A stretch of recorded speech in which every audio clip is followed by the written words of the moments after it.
तो मुझे बाल बड़े रखने का शौक था, इतने बड़े बाल कि मेरे पिता को अक्सर झंझट होती थी, क्योंकि उनके ग्राहक उनसे पूछते कि लड़का है कि लड़की, और उन्हें बड़ी झंझट होती बार बार ये बताने में कि भाई लड़का है। मुझे तो कोई चिंता नहीं होती थी, लड़की होने में क्या बुराई थी।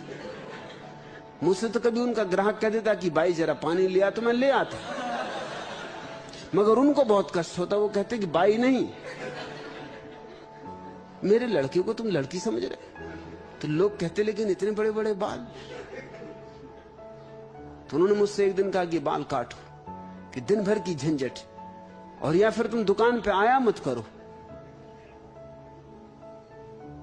घर दुकान एक थे, तो जाने का कहीं कोई उपाय भी न था, और छुट्टी के दिन तो उनको बहुत मुश्किल हो जाती। वो कहते कि सुबह से सांझ तक मैं ये समझाऊं कि दूसरा काम करूं, क्योंकि लोग पूछते हैं कि फिर इतने बड़े बाल क्यों, तो आप कटवा क्यों नहीं देते, तो तुम बाल कटवा डालो। मैंने उनसे कहा बाल तो नहीं कटेंगे, तो उन्होंने मुझे चपत मार दी। बस उस दिन मेरे उनके बीच एक बात निर्णित हो गई, फैसला हो गया। मैं गया और मैंने सिर घुटवा डाला। जब मैं लौट के आया बिल्कुल घुटमुंडा, चोटी भी नहीं। उन्होंने कहा ये तूने क्या किया।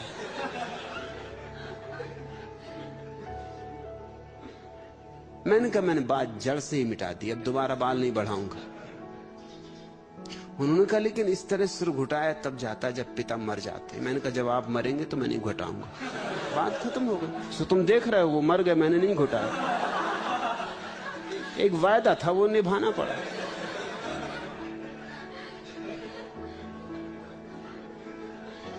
वो भी समझ गया कि मुझसे सोच समझ के बात करनी चाहिए, ऐसा चांटा मारना आसान नहीं है।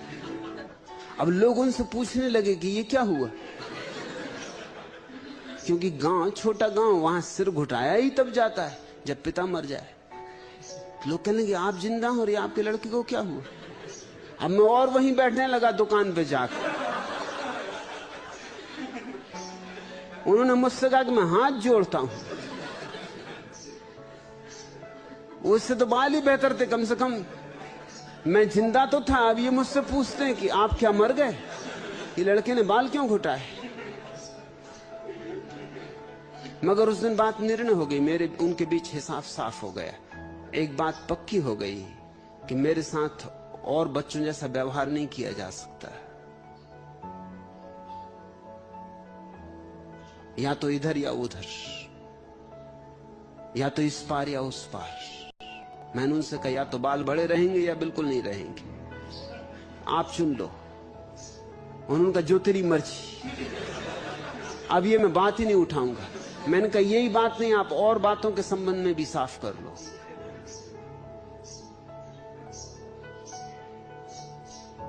जब मैं विश्वविद्यालय से वापस लौटा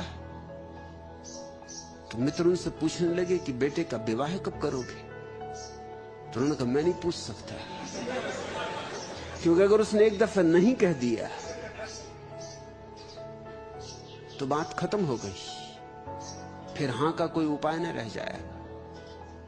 तो अपने मित्रों से पूछवाते थे, अपने मित्रों से कहते कि तुम पूछो, वो एक दफा हां भरे, कुछ हां की थोड़ी झलक भी मिले उसकी बात में, तो फिर मैं पूछूं, क्योंकि मेरा उससे निपटारा एक दफा अगर हो गया, नहीं अगर हो गई तो बात खत्म हो गई। सो आप देखते ना, उन्होंने मुझसे पूछा, सो परिणाम यह हुआ कि अविवाहित रहना पड़ा। उन्होंने पूछे ही नहीं।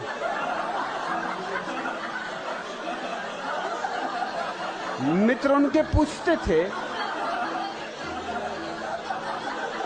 मैं उनसे कहता कि उनको खुद कहो कि पूछे, ये बात मेरे और उनके बीच तय होनी, तुम्हारा इसमें कुछ लेना देना नहीं, तुम बीच में मत पड़ो। न उन्होंने कभी पूछा, न झंझट उठी।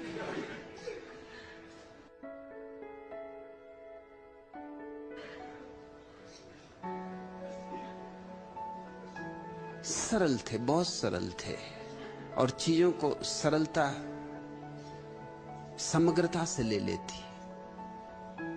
एक ही छोटी सी घटना ने, वो चांटा मारने ने एक बात उन्हें साफ कर दी कि मेरे साथ साधारण बच्चों जैसा व्यवहार नहीं किया जा सकता।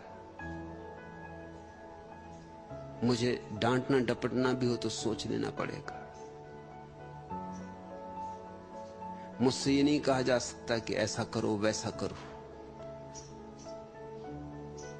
तो फिर वो अगर मुझसे कभी कुछ कहते भी तो कहते ऐसा मेरा सुझाव है, कर सको तो करना, नहीं कर सको तो मत करना, मैं कोई आज्ञा नहीं दे रहा हूं। फिर उन्होंने मुझे कोई आज्ञा नहीं दी। मेरे उनके बीच जो संबंध बनता चला गया वो साधारण पिता और बेटे का संबंध नहीं रहा, वो बहुत जल्दी खत्म हो गया।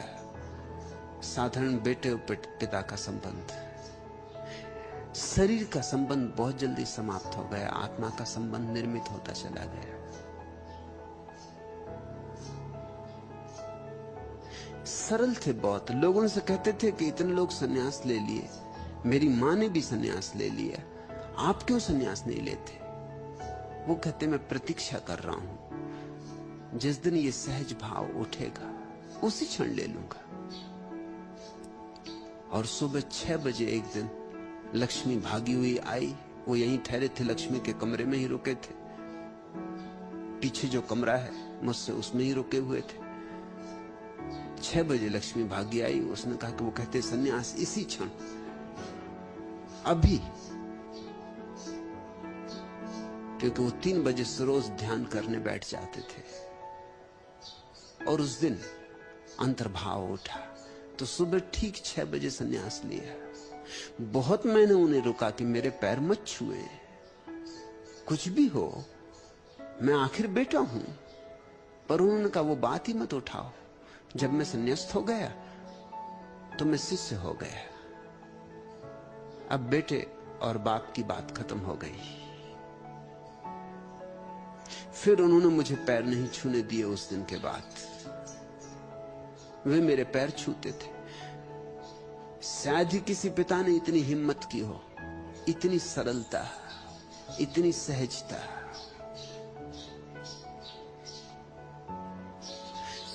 फिर वे मुझसे पूछ के जीते थे छोटी छोटी बात में भी, ऐसा करूं या ना करूं। और जो मैंने उनसे कह दिया वैसा ही उन्होंने किया, उससे अन्यथा नहीं। और इसलिए ये अपूर्व घटना घट सकी, अन्यथा जन्मों जन्म लग जाते हैं। मैंने अगर उनको कहा कि ध्यान करना है, ऐसा करना है, तो बस फिर उन्होंने दोबारा नहीं पूछा, फिर वैसा ही करते रहे। फिर ये भी मुझसे नहीं पूछा कि अभी तक कुछ हुआ नहीं, कब होगा, कब नहीं होगा। ऐसा ही करता रहूं जिंदगी भर। 10 साल तक उन्होंने ध्यान किया, लेकिन एक बार मुझसे ये नहीं कहा कि अभी तक कुछ हुआ क्यों नहीं। ऐसी उनकी श्रद्धा और आस्था थी। एक बार मुझे नहीं कहा कि इसमें कुछ अड़चन हो रही है, कुछ और विधि तो नहीं है, इसमें कुछ सुधार तो नहीं करने हैं, कुछ अन्यथा प्रकार का ध्यान तो नहीं करना है। इसको कहते हैं छोड़ देना, समर्पण। इसलिए एक महत्व घटना घट सकी। मैं चिंतित था कि कहीं वो बिना बुद्धत्व को प्राप्त हुए विदा न हो जाए, क्योंकि उन जैसा व्यक्ति अगर बिना बुद्धत्व को प्राप्त किए विदा हो जाए तो फिर तुम्हारे संबंध में मुझे बहुत आशा कम हो जाती। लेकिन वे तुम सबके लिए आशा का दीप बन गए। पूछा तुमने योग प्रीतम, ऐसा लगा भगवान स्वयं भक्त हो उठा। वे भक्ति में निमग्न एक नृत्य गीत थे। और भी मित्रों ने पूछा है कि वे किस मार्ग से बुद्धत्व को उपलब्ध हुए, ध्यान से या भक्ति से। क्योंकि करते तो वे ध्यान थे, लेकिन रस उन्हें कीर्तन में था।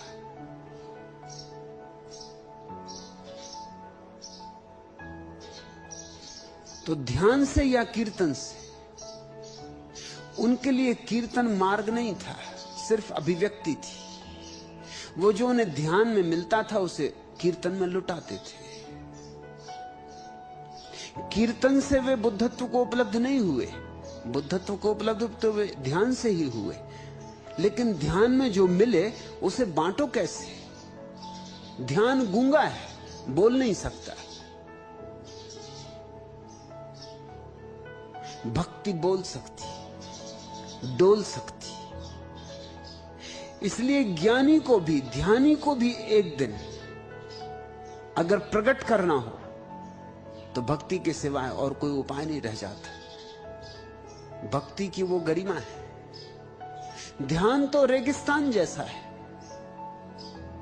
भक्ति उपवन है। उसमें खूब फूल खिलते और कोयल कूक देती और पपीहा पी कहां पुकारता है। मार्ग तो उनका ध्यान था, उपलब्ध तो वे ध्यान से ही हुए। लेकिन जैसे जैसे ध्यान की गहराई बढ़ी, उनकी अड़चन बढ़ी कि वो जो भीतर इकट्ठा होने लगा अब उसे क्या करें, क्या न करें। मुझसे उन्होंने पूछा क्या करूं, अब भीतर इतना इकट्ठा होता है, इसे कैसे बांटूं? तो मैंने उन्हें कहा कि कीर्तन करें। उन्होंने ये भी सवाल ना उठाया कि कीर्तन और ध्यान तो दो अलग मार्ग है। श्रद्धा सवाल उठाती ही नहीं। उन्होंने ये भी नहीं पूछा कि पहले ध्यान का अब कीर्तन। उन्होंने कभी मुझसे पूछा नहीं। मैंने कहा कि अब इसको कीर्तन में लुटाएं, तो उन्होंने कीर्तन शुरू कर दिया। कीर्तन उनकी अभिव्यक्ति थी। ध्यान से जो पा रहे थे वे, ध्यान में जो फूल खिल रहे थे, कीर्तन में उनकी सुगंध उठ रही थी। तुम ठीक कहते हो, वे भक्ति में निमग्न एक नृत्य गीत थे या मोद भरे छलकते हसीन मौन थे। उनके गीत उनके मौन से जन्म रहे थे। मौन भीतर घना हो रहा था, गीत बाहर प्रकट हो रहे थे। जब वृक्ष पर फूल आते तो ऊपर फूल दिखाई पड़ते हैं, जड़ें नीचे जमीन में गहरी गई होती।